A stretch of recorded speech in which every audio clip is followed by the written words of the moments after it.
that time, I thought the world was over. The meaning I gave that moment was destruction, despair. I thought it was the end of my life. Little would I know 16 years later, the defining moment of having to tell my mom that not only was I bankrupt, but the reason I wanted to be rich was to buy her a house, and I lost her house because I forgot to take my name off the title. I thought that was the end of my life. But yet, here 16 years later, my mom taught me when I answered the door and told her in tears, all she could tell me was, "Are you okay?"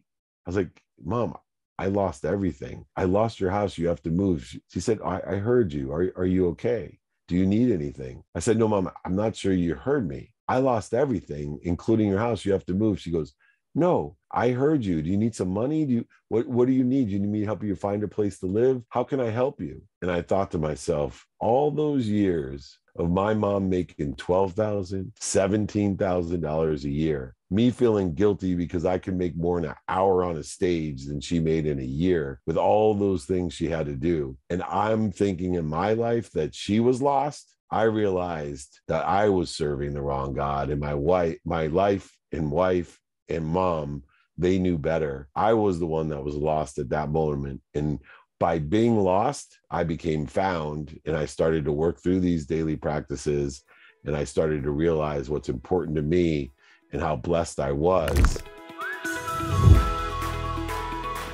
Welcome again to another episode on Unlocked from Within. Today's guest we have is David Meltzer. He is a legendary sports executive, entrepreneur, and investor. David co-founded Sports One Marketing and formerly served as the CEO of the renowned Leigh Steinberg Sports and Entertainment Agency, which was the inspiration for the movie Jerry Maguire. Considered one of the top esports entrepreneurs and investors, David is also a 3-time international best-selling author, a top 100 business coach, and a host of the top entrepreneur podcast, The Playbook. David is the executive producer of the Apple TV series 2 Minute Drill and Office Hours. He is also the executive producer of Entrepreneur's #1 digital business show, Elevator Pitch. David is featured in many books, movies, and TV shows such as The World's Greatest Motivators, Think and Grow Rich, The Legacy, and Beyond the Secret, airing on Netflix. Additionally, he has been recognized by the Variety magazine as their Sports Humanitarian of the Year. His life mission is to empower over 1 billion people to be happy. This simple yet powerful mission has led him on an incredible journey to provide one thing: value. In all his content and communication, that's exactly what you'll receive. For the past 20 years, David has been providing free weekly trainings to empower others to be happy. So let's welcome David. Hey David, how are you? I'm doing great, man. Good to see you. Likewise. So welcome to Unlocked from Within. Thank you for having me. Thanks for coming onto the show. And I think the last time we spoke was it was back in March this year. So yeah. So I hope you've been well. Sure. I'll get straight into it because I do value your time. So I'd like to delve into basically starting with your childhood. Yeah. I grew up in a world of not enough. That's about the best way I can describe my childhood. My dad left when I was 5. My mom, single mom, 6 kids, working 2 jobs, packing our dinner in a paper bag just so we could eat, and working as a 2nd grade teacher and filling up turnstiles at a 7-Eleven. I only had one dream because I had a perfect life with a perfect family.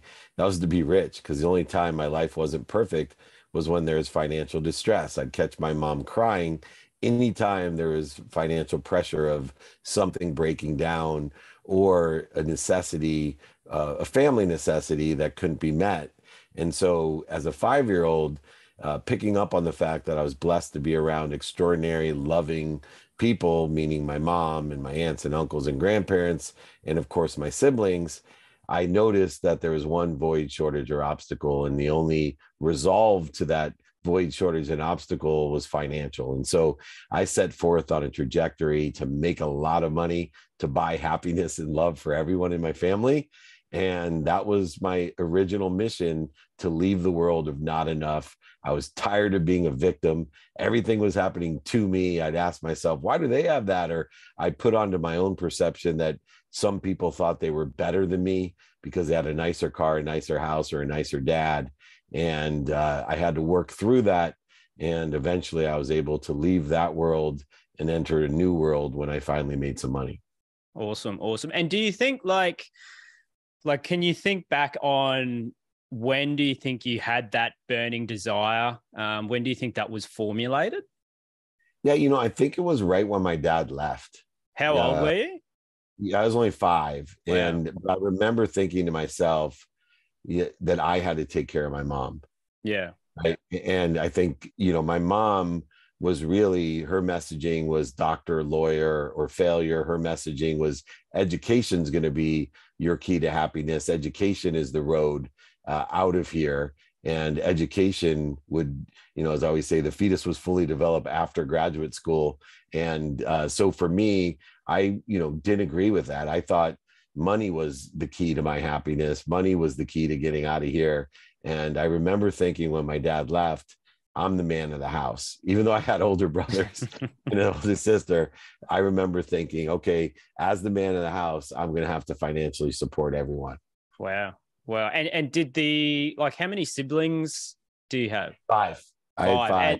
And did everyone have a bit of a different trajectory from when your dad left it when you were 5? It was really interesting because I think all 5 of my siblings had the same trajectory, which was Harvard, Penn, or Columbia. Wow. And so they delved in. I remember sitting in the station wagon at night when the older siblings were studying or reading to the younger siblings, and they would tell me to pay attention or tell me to shut up.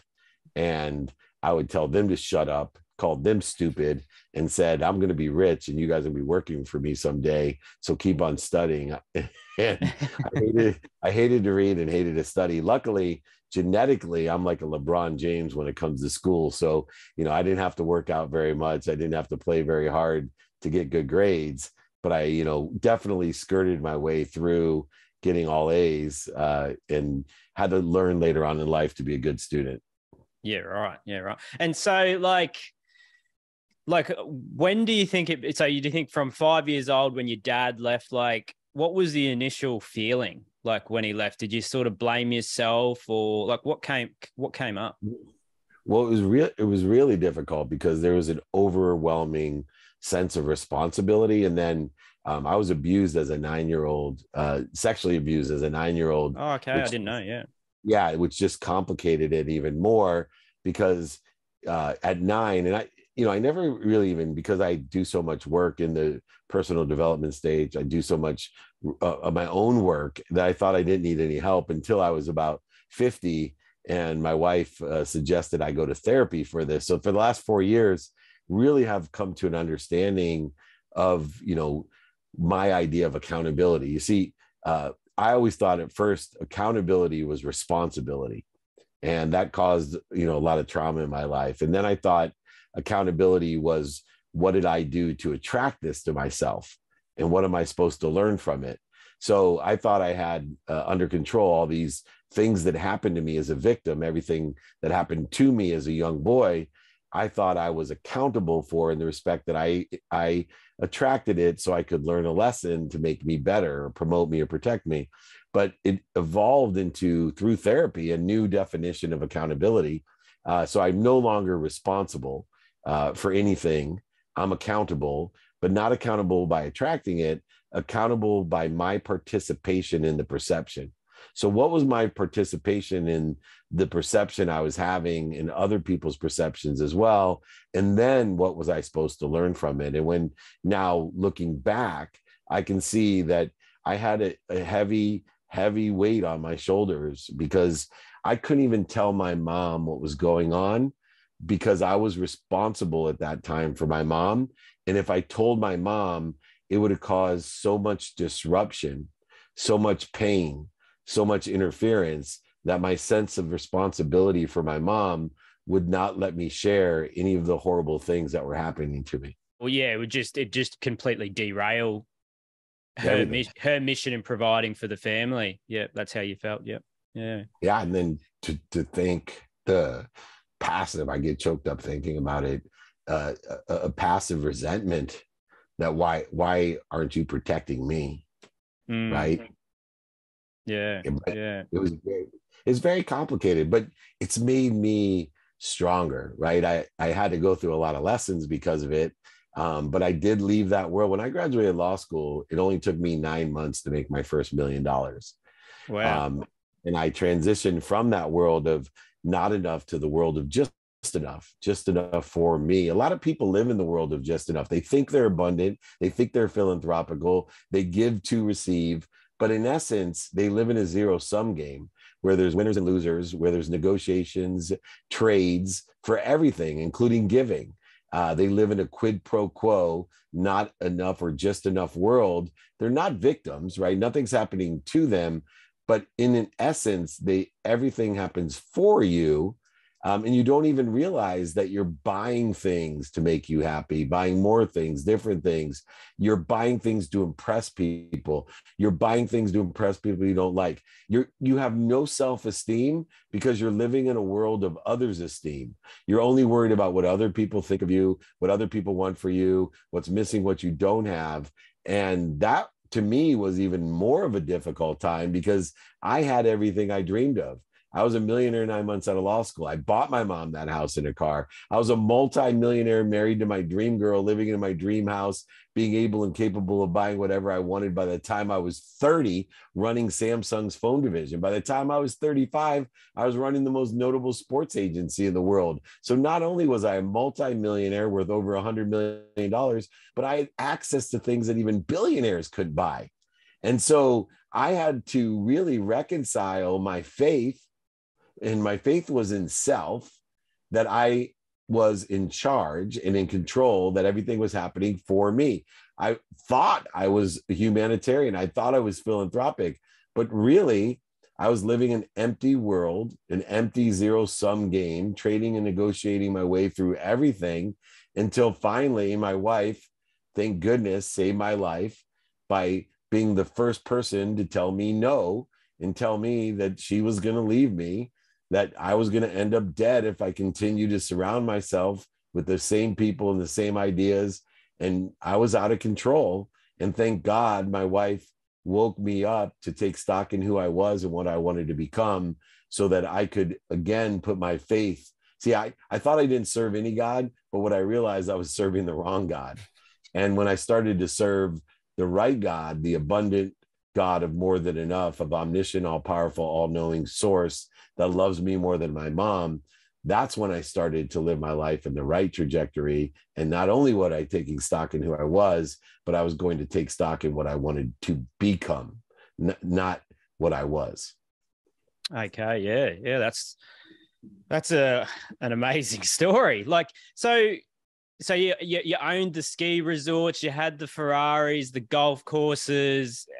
How many properties did you have at your height?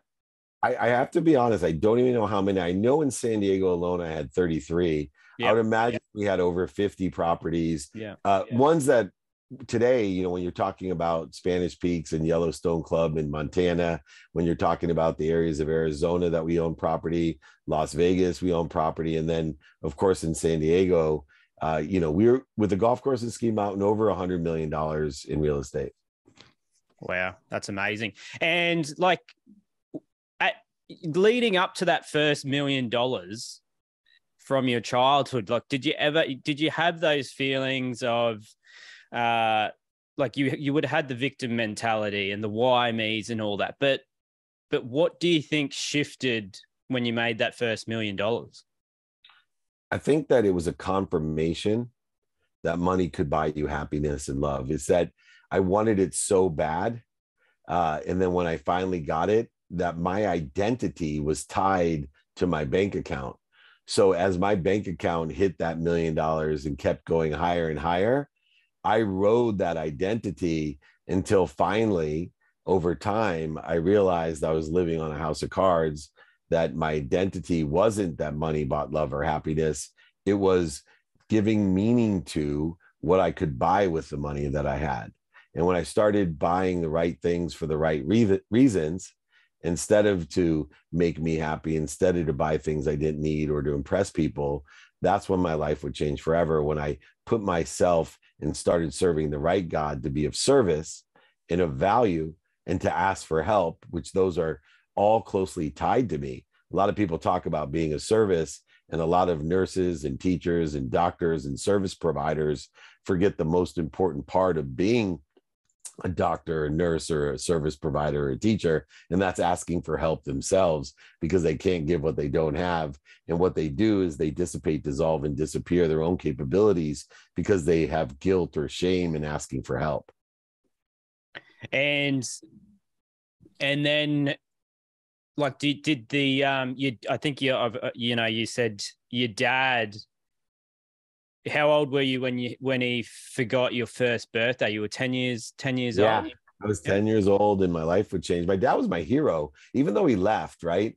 I was young. It was the 70s. I didn't understand. So I have still a little bit of guilt when I used to sit in the back of that station wagon and my dad made money, was married to a girl closer to my age than his, and wasn't paying any child support. We were on food stamps, and I'd ask my mom in the car, hey, how come you're not more like dad? But he made a major mistake, because at 10, he forgot my birthday, but it wasn't necessarily the hurt, which was bad, that he forgot my birthday. It was his response when I asked him how he could do that. And he said, well, because I don't believe in birthdays. Meanwhile, he was celebrating his birthday, his girlfriend's birthday, my siblings' birthdays.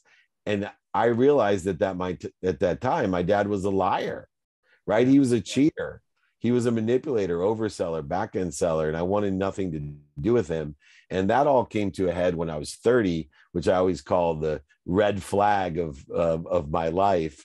So I'm on top of the world at 30, married to my dream girl, in my dream house, able to buy whatever I want, having been CEO of Samsung's phone division. I have every facet of my life under control, supposedly. And I get a birthday present from my dad.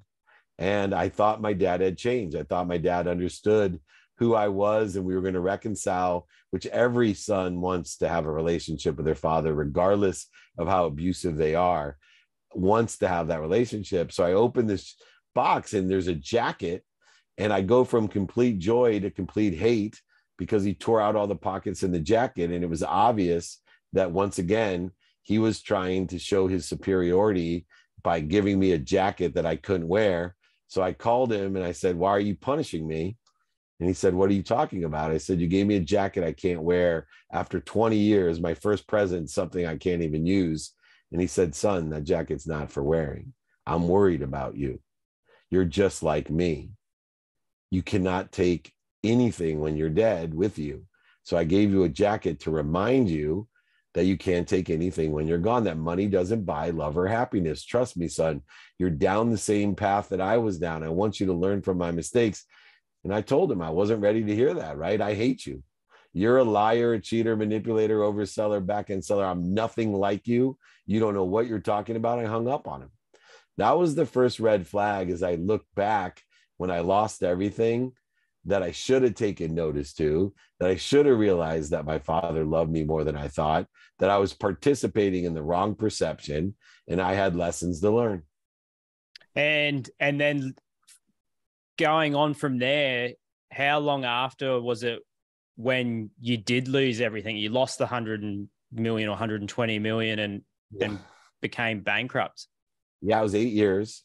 6 years, though, after that jacket is when my wife gave me the wake-up call. So by the time I lost everything, at least I was on the path of enlightenment. I was on the path of shifting a paradigm of faith.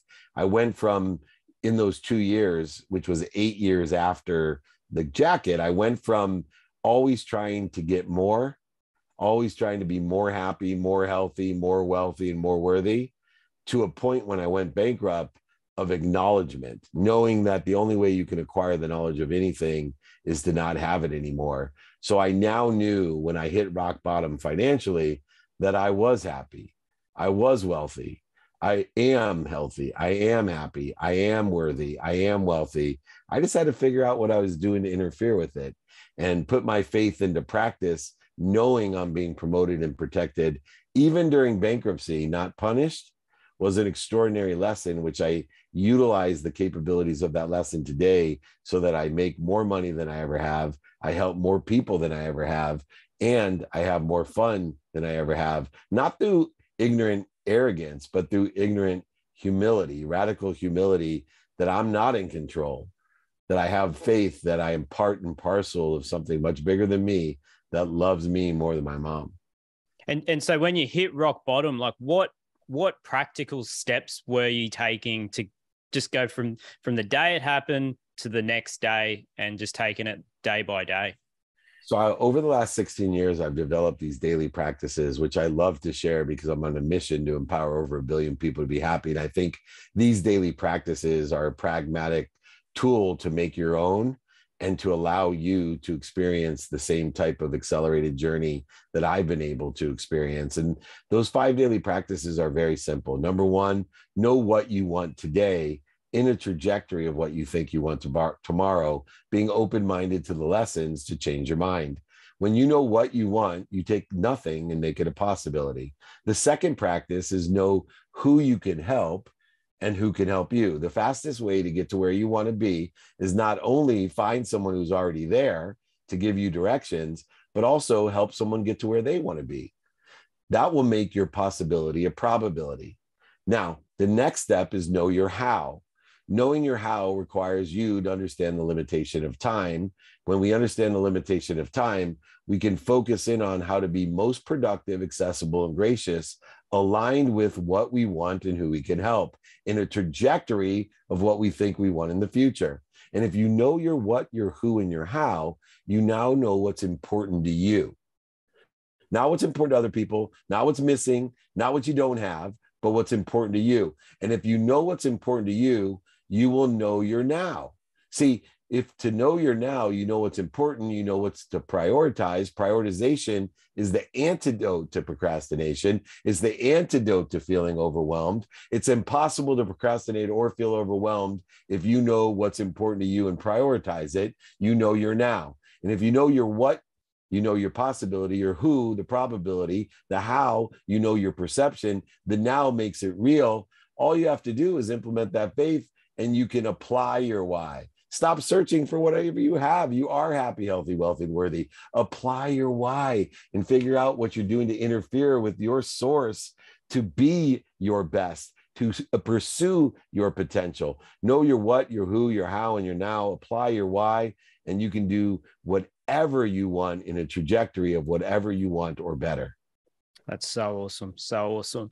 And with your, when you did lose it all and you even lost your mum's house, what were the words that she said to you? Well, that was life-changing. I always tell people about the limitation of the past is only the meaning that you give the defining moments. The past is infinite, future is infinite, the present's limited by time, 24 hours of man-made constructive time. At that time, I thought the world was over. The meaning I gave that moment was destruction, despair. I thought it was the end of my life. Little would I know 16 years later, the defining moment of having to tell my mom that not only was I bankrupt, but the reason I wanted to be rich was to buy her a house, and I lost her house because I forgot to take my name off the title. I thought that was the end of my life. But yet, here 16 years later, my mom taught me when I answered the door and told her in tears, all she could tell me was, "Are you okay?" I was like, "Mom, I lost everything. I lost your house. You have to move." She said, I heard you. Are you okay? Do you need anything?" I said, "No, Mom, I'm not sure you heard me. I lost everything, including your house. You have to move." She goes, "No, I heard you. Do you need some money? What do you need? Do you need me to help you find a place to live? How can I help you?" And I thought to myself, all those years of my mom making $12,000, $17,000 a year, me feeling guilty because I could make more in an hour on a stage than she made in a year with all those things she had to do. And I'm thinking in my life that she was lost. I realized that I was serving the wrong God, and my wife and mom, they knew better. I was the one that was lost at that moment. And by being lost, I became found, and I started to work through these daily practices, and I started to realize what's important to me and how blessed I was. And I stopped taking for granted what other people wanted, what I wanted, and I started doing things in the right trajectory with the right people and the right ideas. And here I am today to empower other people to do the same, more happy, more healthy, more wealthy, and more worthy by finding out what I was doing to interfere with what I already was. Amazing. So unconditional love, seeing her, Absolutely. yeah, at the bottom of it all, unconditional love. Yeah, but it didn't kill me. It saved my life. And that's the defining moment. Yes. Last question, my friend. Yeah. One last thing is, if there's someone listening to this that, they're suicidal, they've got depression, in that victim mentality state, if it meant that they could live another day, what would you say to them? Well, there's two things I say. One, seek help from a professional, right? And to that end, the second thing I would say is, how could I be of service or value to you? Right? My life and mission is to make people happy. So if you're too afraid to ask for help, if you're insecure about, if you're confused, then email me, call me, let me give you 5 minutes of guidance to change the way you look at things, so the things you look at change. And then I can help you find a professional to help you, so that we can start your journey on a trajectory of what you think you want to make more money, help more people, and have more fun yourself. So, my basic message is ask for help. And if you can't find someone professionally, call me and I'll help you. Awesome. Awesome. Thanks again, David, for your time. Thanks for being on Unlocked from Within. Hopefully we can do this again. Thanks again. Absolutely. Great interview. I appreciate you. And I look forward to doing more with you. Great interview. Thank you. Thanks again. Thanks again to listening to Unlocked from Within. Please subscribe, leave a review, and share it with anyone that you think it would help out and be of service and value. If you want to know more about David Meltzer, you can check out his books, Connected to Goodness, Manifest Everything You Desire in Business and Life. That's available on Amazon. And his other book, his latest book, Game Time Decision Making, High-Scoring Business Strategies from the Biggest Names in Sports. You can also listen to his podcast, The Playbook, which is on Spotify, Apple Podcasts, Google Podcasts, Audible, and Amazon. You can also find him at dmeltzer.com, and he's also on YouTube, David Meltzer, Instagram at David Meltzer, and on Facebook, David Meltzer. Again, thanks for listening. Please like and subscribe and leave a review. Thanks again.